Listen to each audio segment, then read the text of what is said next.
Mountains are calling and I must go. এই প্রবাদ বাক্যটিকে বাস্তবে পরিণত করতে এইবার আমরা চললাম মসৌরিতে।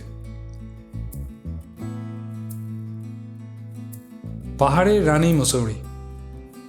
গড়বাল হিমালয়ের কোলে সমুদ্রপৃষ্ঠ থেকে প্রায় 6,500 ফিট উচ্চতায় উত্তরাখণ্ড রাজ্যের দেহরাদুন জেলায় অবস্থিত একটি জনপ্রিয় হিল স্টেশন, যেখানে পৌঁছানো মাত্রই মনে হলো যেন একটা পিকচার পারফেক্ট পোস্টকার্ডের মধ্যে আছি।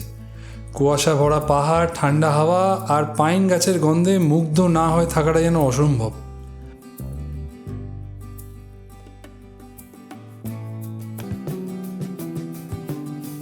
কোথায় থাকলাম, কি খেলাম আর কোথায় কোথায় ঘুরলাম সব থাকবে আজকের এই ভিডিওতে।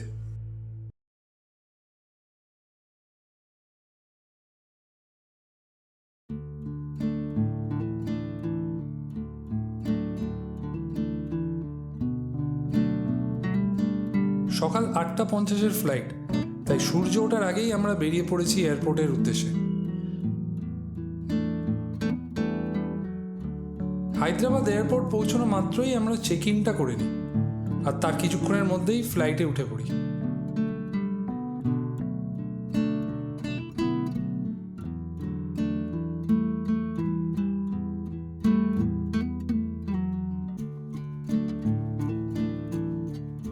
মাত্র 2 ঘন্টা 15 মিনিট পরেই আমরা পৌঁছে যাই দেহরাদুনের জলি গ্রান্ট এয়ারপোর্টে।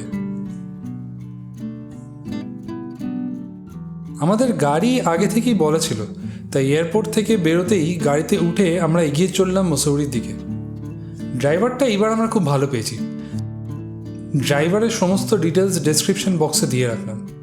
দেহরাদুনের গাছে মোড়া আঁকাবাঁকা পথ ধরে আমরা এগিয়ে চললাম মসৌরির দিকে। কিছুটা পথ এগিয়ে আমরা একটা ছোট্ট ব্রেকফাস্টের বিরতি নিলাম। পাহাড়ে এসছি আর ম্যাগি খাবো না, এইটা কি করে সম্ভব? তাই without a second thought Maggi order হয়ে গেল।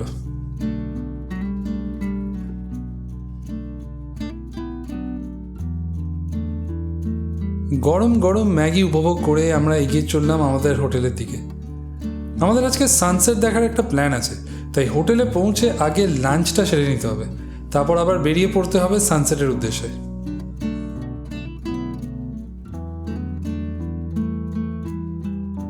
আর কিছুটা পথ এগোতেই আমরা পৌঁছে গেলাম আমাদের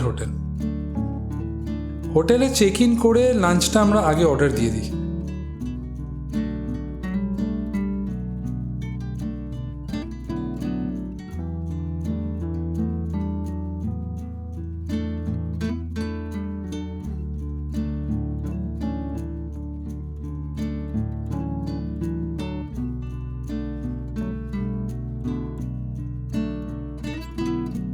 তারপর তাড়াতাড়ি লাঞ্চটা সেরে আমরা বেরিয়ে পড়ি দালাই হিলসের উদ্দেশ্যে।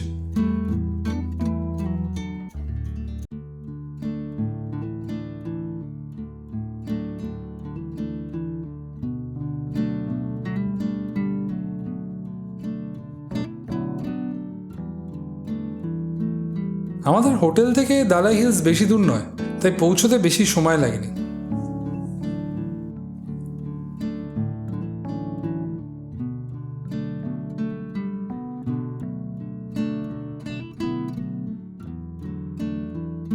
His holiness the 14th Dalai Lama তিব্বত থেকে আসার পর 1959-এ মসুরির হ্যাপি ভ্যালিতে এসে থাকেন তিনি।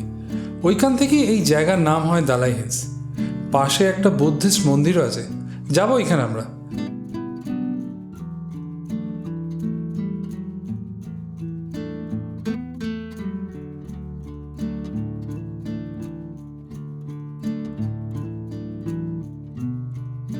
মসুরির বাকি ট্যুরিস্ট স্পটের থেকে দালাই হিলস অনেকটাই খালি থাকে, আর দালাই হিলস থেকে ভিউটাও খুব সুন্দর। চারিপাশে প্রেয়ার ফ্ল্যাগস থাকায় আলাদা একটা কালার অ্যাড করেছে যেন এই ল্যান্ডস্কেপে।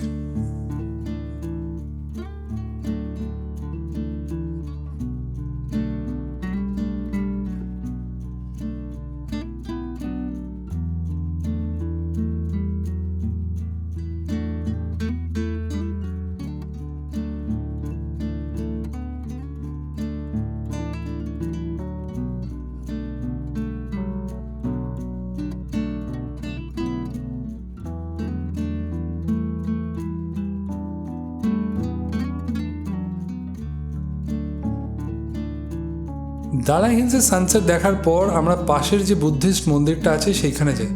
খুবই শান্ত পরিবেশ, ওইখানে কিছুক্ষণ সময় কাটাই আমরা।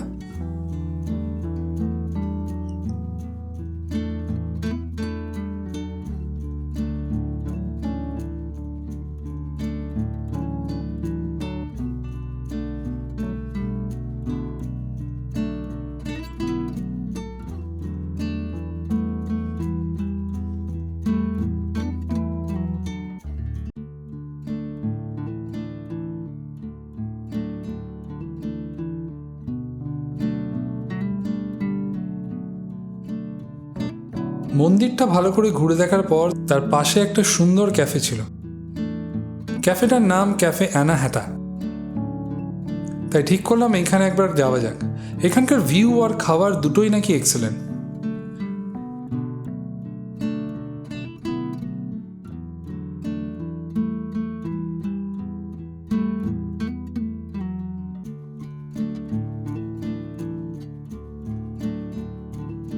আমরা বাইরে ব্যালকনির সিটিংয়েই বসলাম।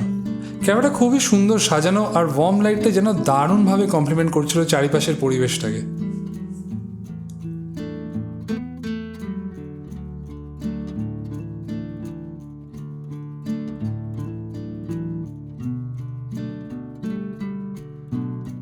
বাইরে বসে একটু ঠান্ডা লাগছিল ঠিকই, কিন্তু ওইখানে বসে মোমো আর স্যুপ খাবার আনন্দটাই আলাদা।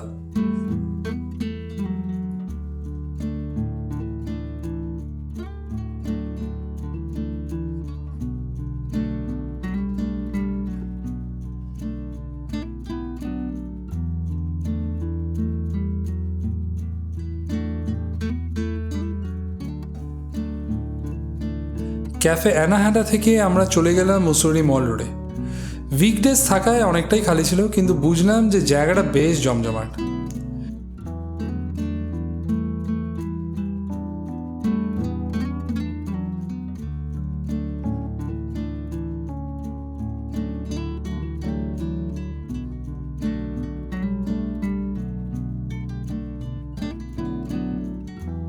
ক্যাফে, ছোট ছোট দোকান, street food and the famous Cambridge book depot, যেখানে বিখ্যাত লেখক রাস্কিন বন্ড মাঝে মধ্যেই আসে। এইসব কিছু মল রোডকে মাস্ট ভিজিট প্লেস করে তোলে। এরপর আমরা চলে গেলাম কালসাং। কালসাং হলো খুবই পুরনো একটা famous Chinese and Tibetan restaurant, Mall রোডের ওপরেই। আমরা ঠিক করলাম ডিনারটা ওইখানেই করবো।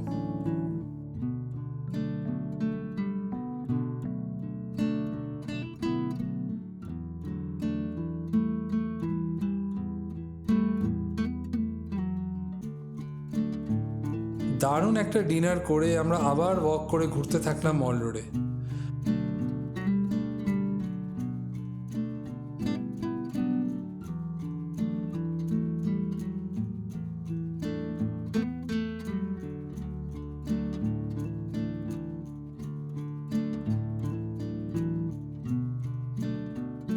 মল রোডে ক্যাফে হিঞ্চ বলে একটা ছোট্ট কিন্তু খুব পপুলার ক্যাফে আছে।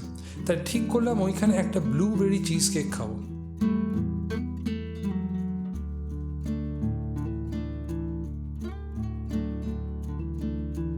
অসাধারণ খেতে ছিল কেকটা, হাইলি রিকমেন্ডেড।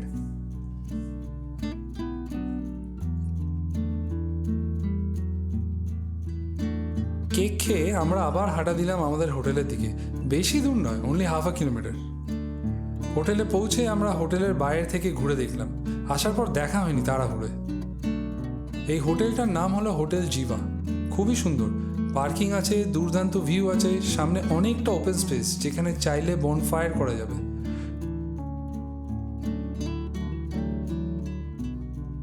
ফার্স্ট ফ্লোরের পাশাপাশি দুটো ব্যালকনি রুম আমাদের। ভিউটা খুবই সুন্দর ছিল। হোটেলের যাবতীয় ডিটেলস আমি এই ডেসক্রিপশন বক্সে শেয়ার করে রাখলাম।